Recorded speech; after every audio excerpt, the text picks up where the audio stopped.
Welcome to Samba Samba. Enjoy the video. You start by confirming the geometry is clean and suitable for mesh generation.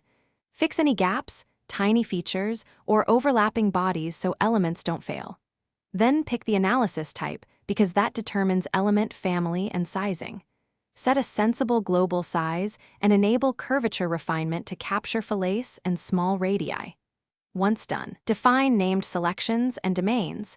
These will control local sizing and boundary conditions.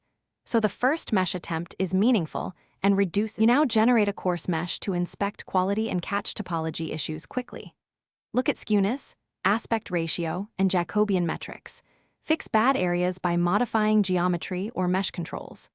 After that, apply local size controls on faces, edges, or bodies where higher resolution is needed. If you have walls or boundary layers, enable inflation and specify first layer thickness and growth rate so gradients are captured. Make iterative adjustments until quality criteria meet your solver's recommendations. You finish by running thorough mesh validation routines to catch free edges, intersections, or poor quality elements that can crash the solver.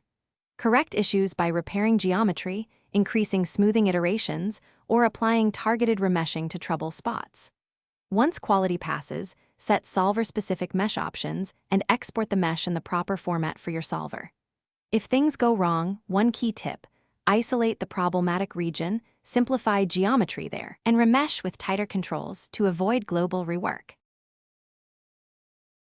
Thanks for watching. Consider subscribing if we helped you.